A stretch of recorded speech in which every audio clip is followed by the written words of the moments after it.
welcome everyone, and thank you for coming tonight. Spike and I are delighted to be putting this event on here in our hometown of Corby, and we'd like to thank Corby Borough Council for funding it, and also the Cube for allowing us to put this event on here.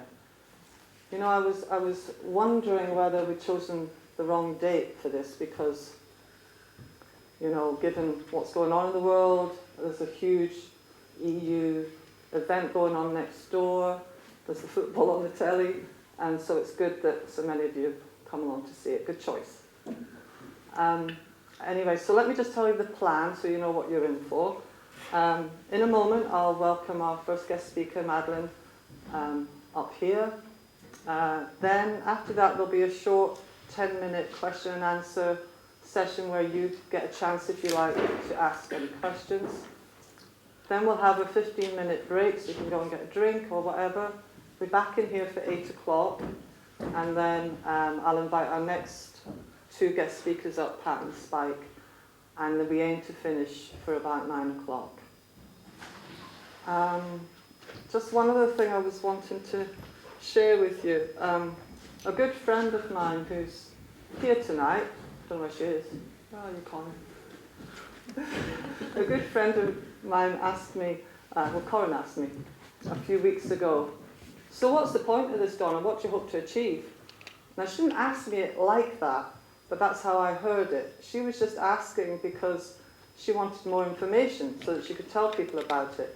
But I heard it that way because I was still feeling a bit nervous about putting on this event and feeling a bit vulnerable about that. And it made me think that we're not encouraged to tell our stories. We're not encouraged to speak out. We're brought up in a kind of, we're conditioned culturally to put up and shut up, or least said, soonest mended, or you know, don't upset the apple cart. You know, there's so many phrases that give us the message that we should not speak up, not speak out against organisations, not speak out against, or have a story to tell that doesn't go with, you know, the perceived thinking, whether it's a family, whatever sort of. So Corin's question helped me think about what it means to me, what's the point? And I truly believe that it is by sharing, by allowing ourselves to be vulnerable, we find our shared humanity. Or by putting ourselves in the other person's shoes, we hear it from their perspective. Or by telling our stories, we find our connectedness with each other. So with that thought, I'd like to welcome our first speaker, Madeleine, who's come all the way from Glasgow today to tell you her story. Spike and I, and Pat actually, first heard Madeleine speak in Kiel at a Festival of Light conference, and we were blown away by her courage and her determination to speak out and tell her story, also for herself, but also on behalf of others who may not have found their own voice yet. So with that, I'd like to give a big Corby welcome to Madeleine.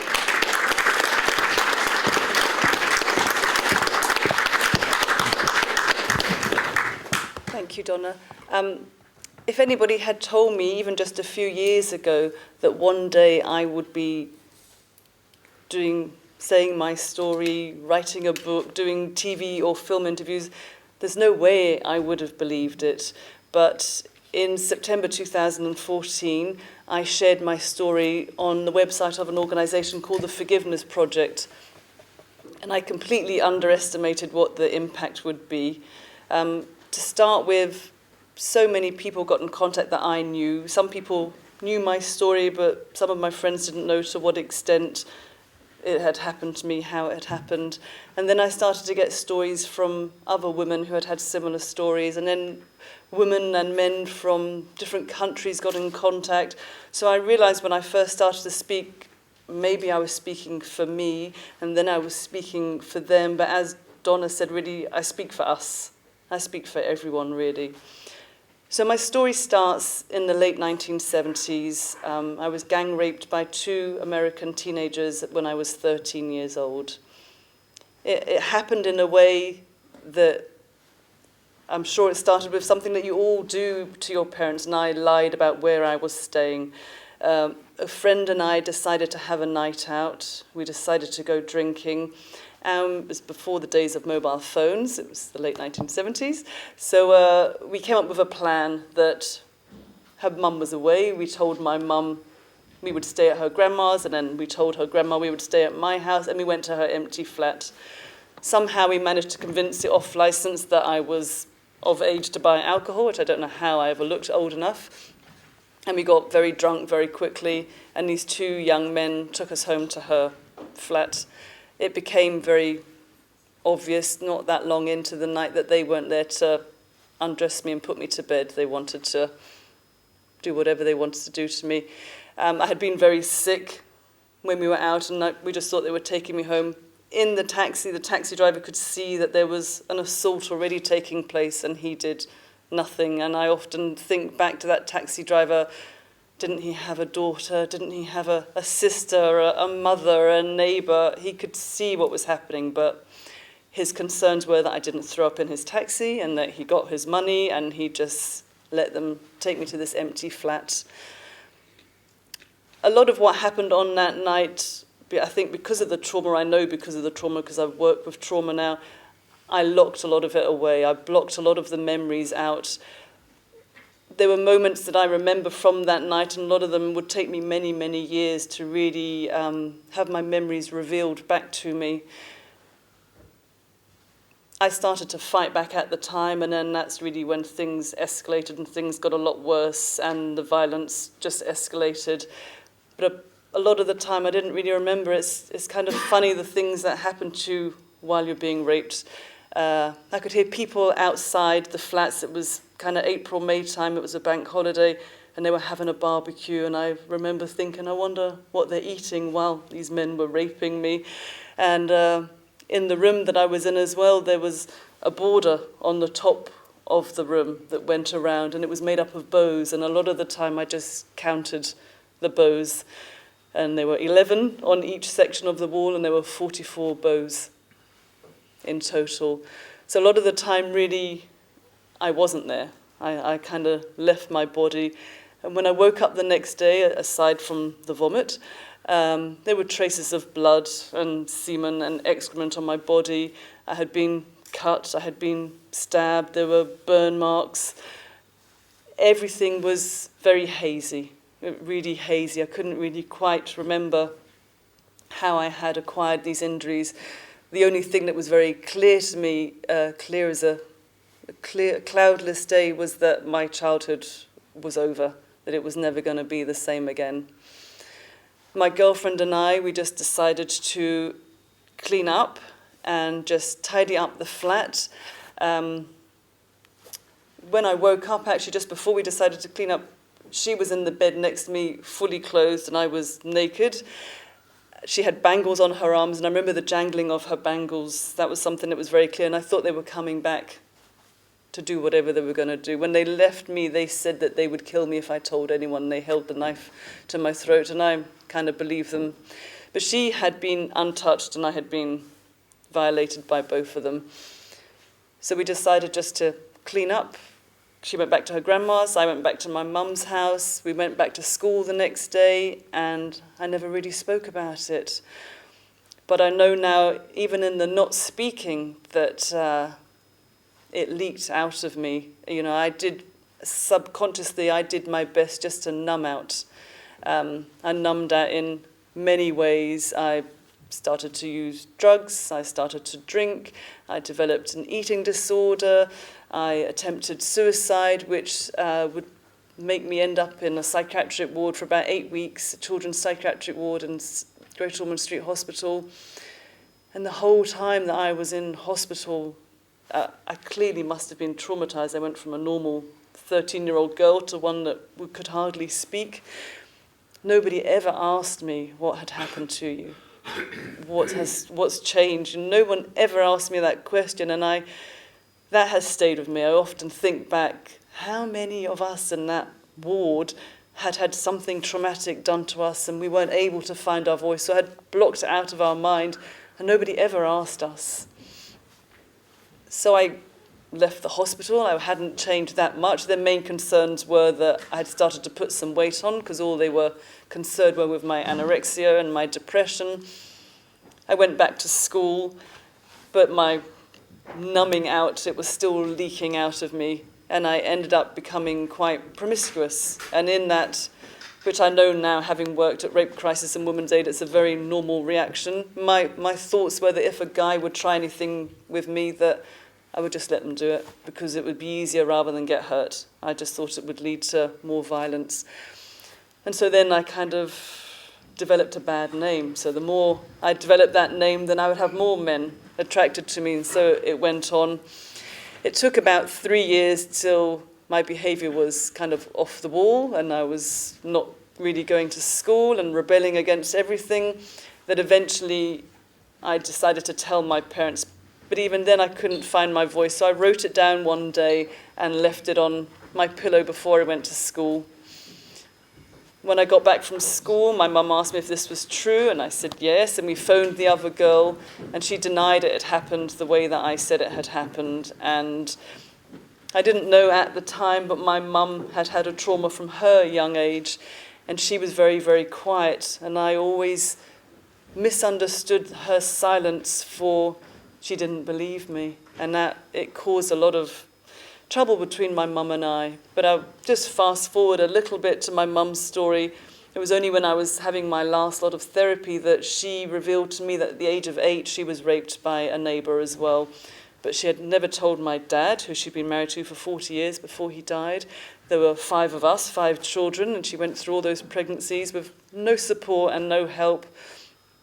And again, I thought, how many women get to my mum's age that never, ever share what's happened to them? They never get support.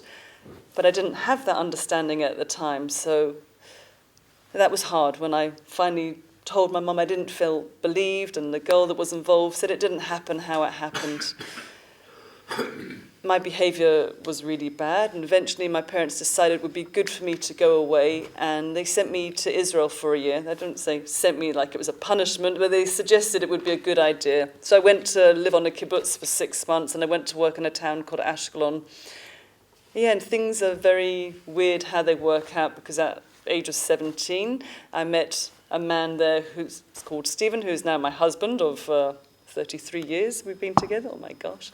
And yeah, I really believe that I was meant to go there, that he was an angel sent to me. To start with, I couldn't really understand why this man would want to be with me. I would drive him mad. What do you love about me? Why do you want to be with me? My opinion of myself was so low. My self-worth, my confidence, I believed I was dirty, that I was contaminated, and I didn't believe that I would be attractive to another man or he could really love me, but he just loved me. And in all the years that we've been together, it's all he's ever done. And he showed me that I was lovable, that I could love back, and yeah, he's helped me in many ways. When I first met my husband, I said to him that I would never have children. In my mind, I just thought that giving birth really would be like being raped again. I just felt like I would be out of control, that I couldn't control the situation. I had visions of my legs in stirrups and men all around me, and I just thought I would never give birth. But I remember the exact moment that my whole thought about that changed. We would save up all our holiday, and we would used to travel for about a month every winter, and we were in Thailand this time. We were walking along a beach, and he asked me again, how about having children? And I was ready for my normal response, and I decided in that moment that if I never, ever have children, then these men would have won. They would have taken away a huge part of my life. And I decided to come up with a plan that I really just called my best revenge, and that was to live as good a life as I can. And I now have 3 beautiful girls, or young women they are now. And so to me, that was my revenge. And I thought, if I bring these children into this world, what am I going to be like if I'm filled with revenge and hate and bitterness? What kind of mother would I be then? So in the becoming of a mother, it really was the start of my journey to heal.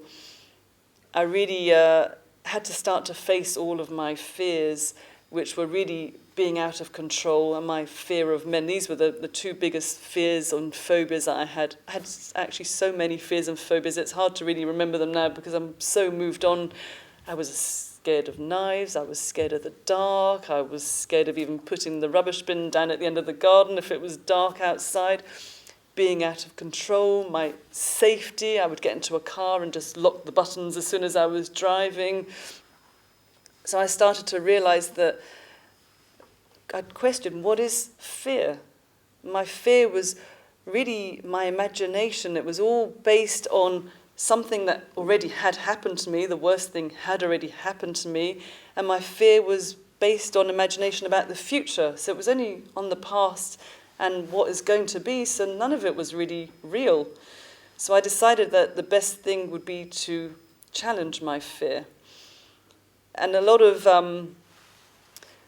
what happened on that night really took me out of my body. So the journey for me has always been getting back into my body. I don't know if that really makes sense, but I felt like I had a body, but I was just renting a space. I didn't feel really in my body. I didn't feel grounded. When my eldest daughter became 13, I was starting my psychotherapy course, and I was going to workshops which involved a lot of personal development, and Anna was becoming the same age, and had so many memories from that night returned to me, so many body memories. I would shake, I would wake up in fear, just everything started to flood back. And I really, really struggled with all the memories. I really couldn't understand, even though I know about memory amnesia and disassociation, having worked with many women that have had that, I really thought, well, if it was so bad, why wouldn't I remember what happened to me? Where are all these memories coming from? I thought that maybe I've just heard too many other women's stories. Maybe it's just false memory syndrome. But I couldn't deny what was going on in my body. In my therapy sessions, I would start to shake, I would have vomited and just feel cold, the fear, the panic, and I thought, I can't really trust my mind, but I could always trust my body. You know, the mind is a weird thing. You know, if we cut it open, there's no blood. It's kind of a weird thing, the mind. Sometimes it was my friend by numbing me out and blocking all these memories, but then it really wasn't my friend because I then had to remember all that I had chosen to forget. So for me to come to terms with my past, I had to really face my past. I had spent most of my life numbing out and avoiding it and keeping myself as safe and as in control as possible, which is also not possible because we're never really in control anyway. So I decided the best thing would be, as hard as it was at the time, would be to face my fears, to really do the things that scare me, I suppose.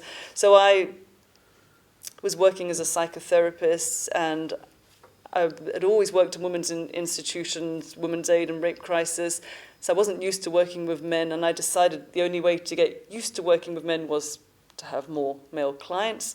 So I would ask for as many male clients as I could see. I decided that I would go to self-defense classes so I could be in a safe environment but work around men. So I have been doing karate for about 10 years. Being out of control, I now windsurf. To me, it was a thing that scared me so much when I first started. But, you know, every time I fell off my board, I thought, I can't wait for the safety boat to come and pick me up. It was really an analogy to my life. If I don't pick myself up and get back on my board and start sailing again, nobody's going to right my sail in life. This is really, it just really just spoke to me. And now I love going on my windsurfer and just being out in the middle of nowhere, feeling free and no fear at all. One of the strange parts of my memories was, and in some ways I'm not thankful for what happened to me, but the two men that raped me taught me a lot about life. They taught me that I'm so grateful to be alive. They taught me to appreciate my life, and they taught me that there's so much more going on that we really see.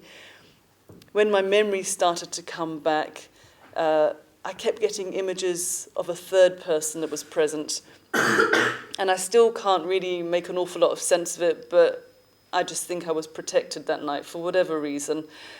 And I don't like to talk about lots of the details, but I have to explain this part. They had tied me up, so I had one hand and one ankle tied to the radiator. And in between me, there was only what I can describe as a young Tibetan monk. And at this point, during the event, they were trying to set fire to me. And in my dreams of seeing this monk, he's just leaning over me and he's just blowing out their lighter. And I just thought, now I'm completely bonkers. How can this be true? How can this young monk be there who's from a different dimension, or wherever he's from, a different country?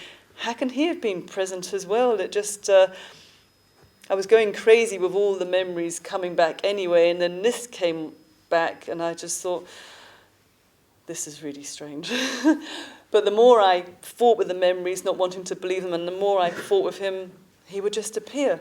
And I'd be washing up in my kitchen, and I'd get a swish of the burgundy fabric would just pass by, or I would wake up in the night from a nightmare, and he would be standing right beside me, or the two men were kind of hovering above me as well. The nightmares felt very real, and the flashbacks, and in my dreams, it's like, because I really left my body at the time, I see myself on the top of the cupboard watching the event. And I know now that when you experience a big trauma, that your body is very clever. It makes you leave the scene of the crime, because it would be too much to go through all of that. So I understand now that it was very hard to accept, because it felt so dreamlike, because it almost was like a dream, because I was so out of my body.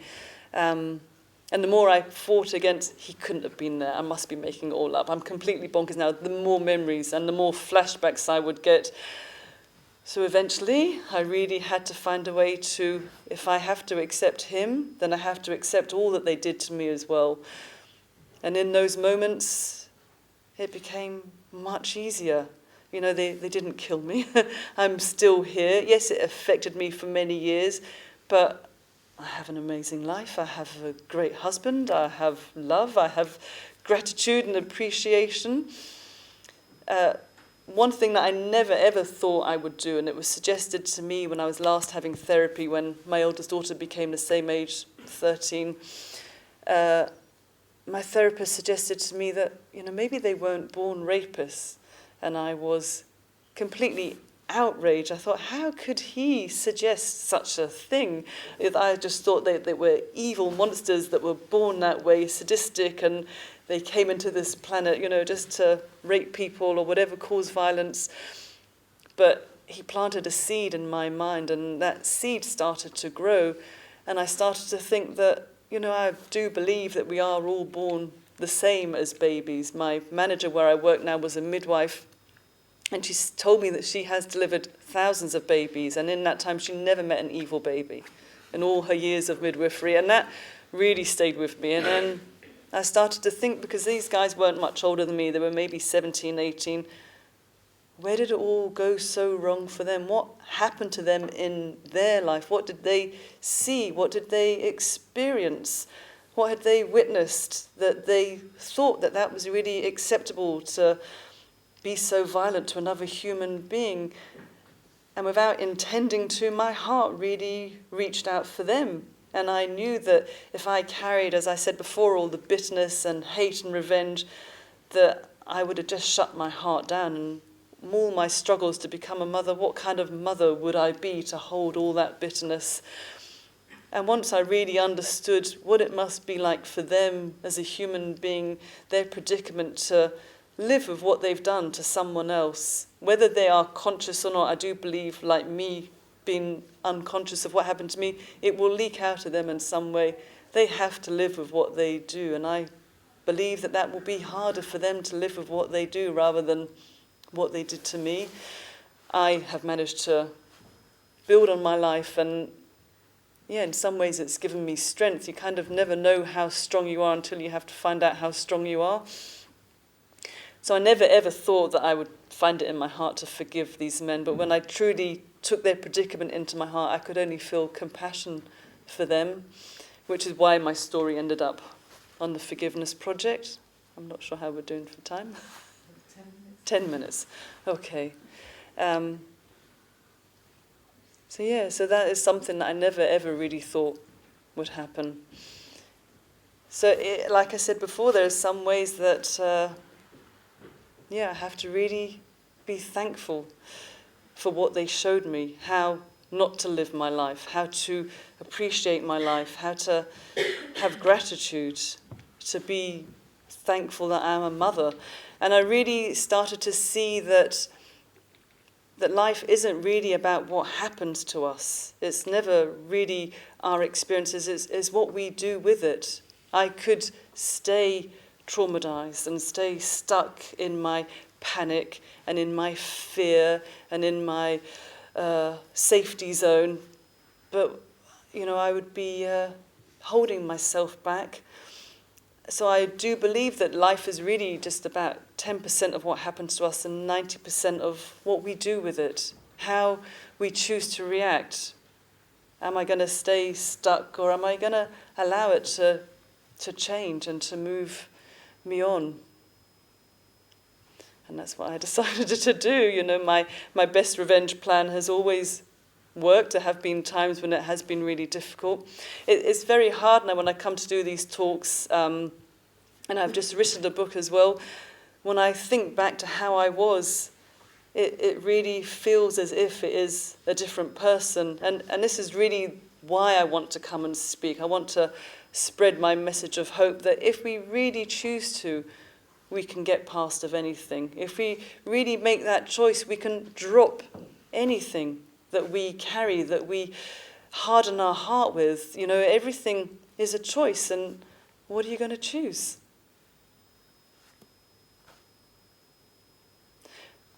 So I want women or men to know that we are not what happens to us. I am so much more than my body, and whatever they did to me, they could never break the true essence of me. That fire in my belly will never go out. And I speak really because when I first shared my story, so many women said to me that they could never talk about what happened to them. And I just thought, that's so sad that they feel that they're silenced and society feels that they can't hear. We all know that rape and sexual abuse, it goes on so much. I mean, it's just in the recent news with this Stanford case and this young man who was be out in weeks, and there's so much of it about. It just happens so much, and it's so hard for women to find their voice. So I really, the Forgiveness Project's founder is a woman called Marina, and she tells us that the storytellers are really story healers, and I really felt that power in sharing my story, the healing it did for me, because I have no shame now. I'm not ashamed to say that I was raped, and I saw the healing that it did for other people, how it will help other people to find their voice too. Two of my friends in Glasgow really stick out of my mind. One of them is nearly 60, and she told me her story from when she was 12 years old, and she has never told anyone. And she's lived with that all these years. Her shame is so big that, and I understand that because I used to think it was a reflection of me, that if people knew what had happened, somehow it would change their opinion about me. But it's not. It's what's done to you. It doesn't say anything about you. It says more about the other people. So I want people to realize there's no shame, that we have a voice, and it's really important to be heard. And I just want to end really with a quote by the late and great poet Maya Angelou, that whilst I may be changed by what happens to me, I refuse to be reduced by it. Thank you.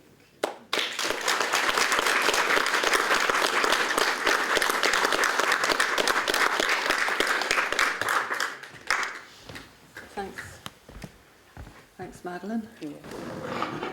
All these chairs do make They do make a noise. We're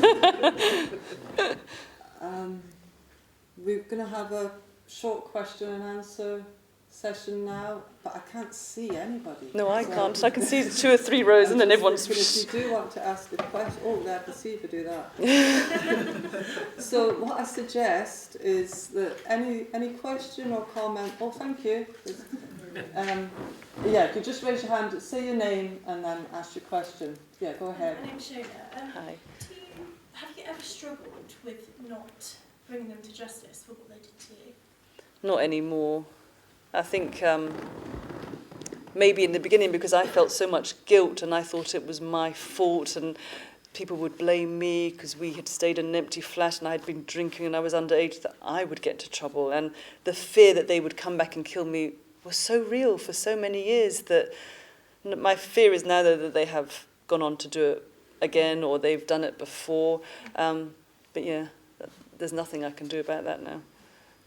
Yeah. Thank you. Any other questions? It's just a comment.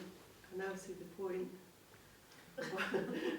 of why you're doing what you're doing tonight, and again, and you're very brave. Thank you.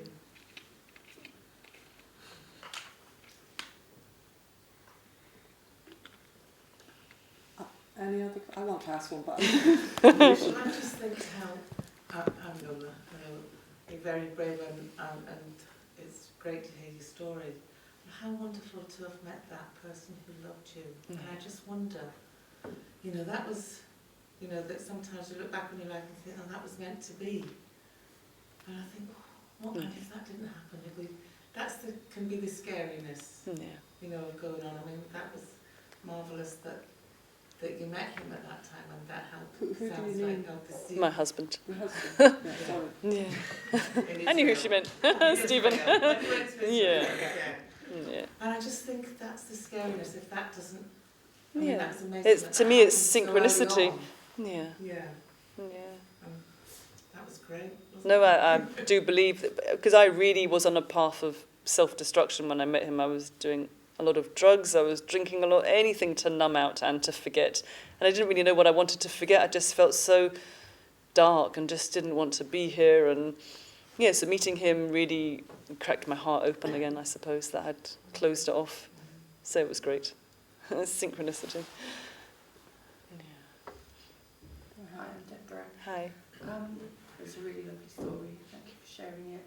Just wondering, do you still suffer from mental health problems, or is that being able to forgive? And Yeah, I would say now, actually, I really don't. Oh, okay. Really now I can put my head on the pillow and go to sleep, have no dreams about it, no nightmares. I don't get any triggers or any flashbacks. Everything really, it feels like, I think, sharing my story, because it went onto Facebook, it went on the internet. To press that send button was one of the hardest things I've done. I thought, shit, everyone will then know. But then once I did it and the response I got, just thought, yeah. And it really just cracked something inside of me. Everything just fell off, if that makes sense. And no, now I really, really don't have anything left at all. It feels like everything is inside has just been cleaned up. Yeah. Very brave lady. Yeah, thank you. Did you stay in contact with the girl that was with you at the time? It's interesting because I've got back and friends from school, contact with them, and nobody has seen or heard from her.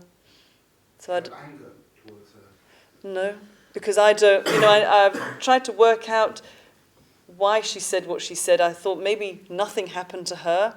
Maybe the same thing happened to her and she blocked it out as well. And the way she responded, either cases could be true, either scenarios.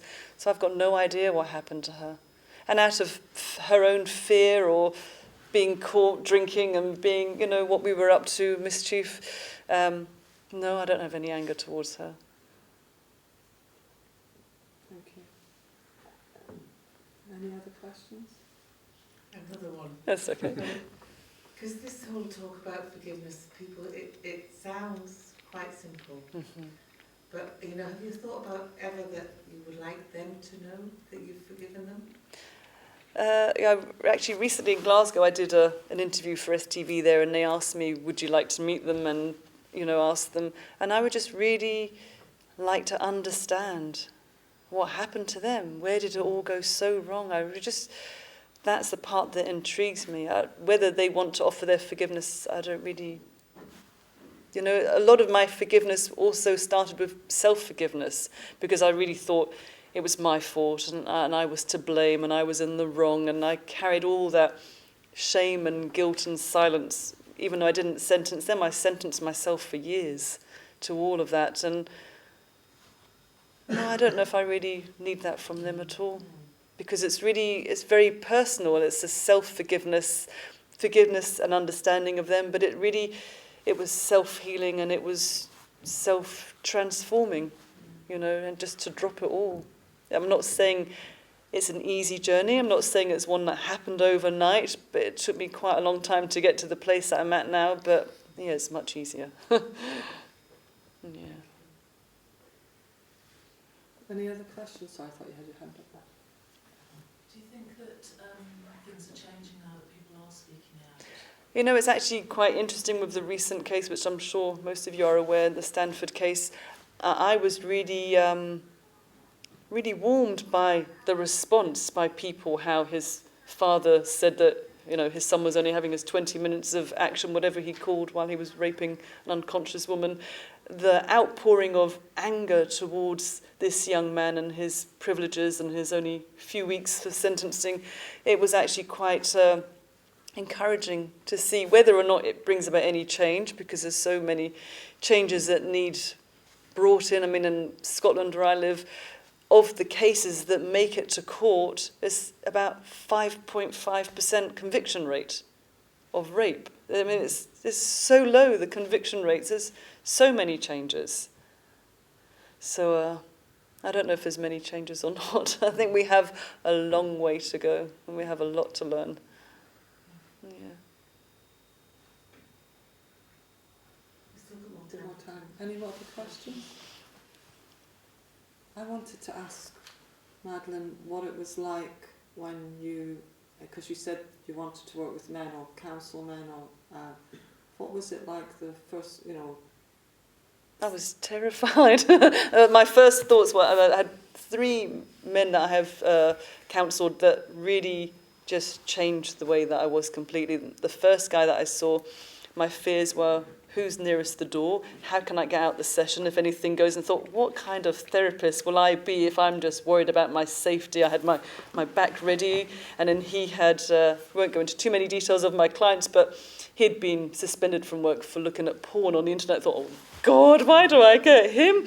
And I very badly told him he was entitled to 2 sessions when it was 8. So I thought, just to get rid of him, and I thought, no, this is really not good. That's when I decided to be okay to work with men, because they are 50% of my clients. I need to work with men.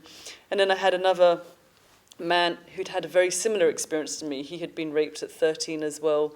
And the way he responded and all of the way that he felt and everything that went on for him was the same as me. And I thought, God, men are actually, they feel and think as well. They do, sorry, men in the room, but they experience the same feelings, and his reactions were so similar.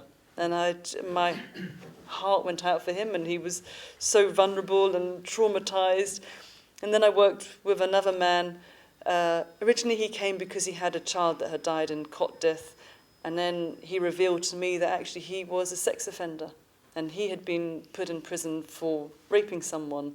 But we had already connected, and, you know, I couldn't turn my back on this man. And we have an amazing relationship. He's now been a client of mine 4 times, which I don't know if I'm good or bad, that he's returned so many times. But, you know, I just saw him as a human being, and he has been a victim in his life as well. He didn't get to where he was, and however he ended up in that situation, without something happening to him as well. Thanks. Yeah. One more question, I think. Hi, Madeleine. Do you think society plays a part in how people grow? How they grow as in personal development, or yeah, I think we're influenced in so many ways. How we bring up men, how we educate girls. You know, oh, it's just boys being boys, and you girls play with this, and just all the messages start from such a young age. I mean, you heard what that guy's dad said, his 20 minutes of action, he thought that it was a tough sentence. I think we need to start educating, and from a young age, like nursery level, about respect, about consent, about what rape is, what love is, you know, all of these things need to be addressed. I think there seems to be a kind of a wee bit of lack of forgiveness in society nowadays. You know, so the more forgiveness, the better. In my eyes, anyway. You know, and it's seems to be kind of like you say, dumbed down a little bit. You know, instead of It is. It's not something that we're ever really taught about. I think we're very good at focusing on the negative. I'm going to be really pissed off at him because he did this to me and that, and then we hold on to it. But, you know, if I held on to all my anger, they wouldn't have any idea that I was still angry at them. The only person it was hurting was me. You know, they had no idea that I was full of rage and wanted revenge. I wanted someone to get hold of them and do the same to them. They had no idea. They were just going about their business. So, yeah, the only person it was hurting was me, my husband, my kids. And so, yeah, as I said before, forgiveness, it wasn't something I just came to me in a few moments. It was a process that which I only really came to once I learned to really face everything that I had been through. And once I brought an understanding for them and what it really means to be a human, that predicament to walk on this earth. I had to, with all that understanding, only then I could really forgive them. Go ahead, Gus. I work in 3 prisons, and one of the prisons is what's called a VPU, Vulnerable Persons Unit. It's a sex offenders prison.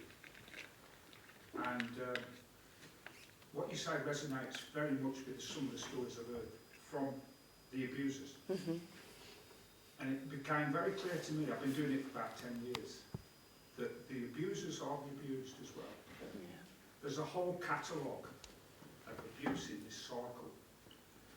And as long as we maintain some kind of compassion to listen to stories, you start to understand how people do things. Yeah. And I identified with that very, very clearly. That we're too quick to jump to judgments about people, why they do things. This has happened, that's right. But it's cyclical, that the abuser becomes the abused. Not always, it's not who becomes the abuser, who becomes the abused.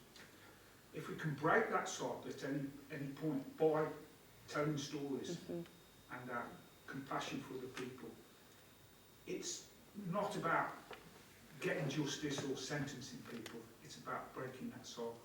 Can you? No, I totally agree. Yeah. Can I just say something that goes on from that? I wonder, to listen to your story, Madeleine, has been very harrowing at times. And I just wonder if the person who raped you, the 2 guys are sitting telling their story, I found just harrowing. But I try to think the kind of feelings that would come up in me to hear their story. And I don't know that I would have the compassion to hear that. So that's a very difficult thing for that cycle to break, I think, for them to tell their stories. Yeah. You know, that's another thing. Yeah.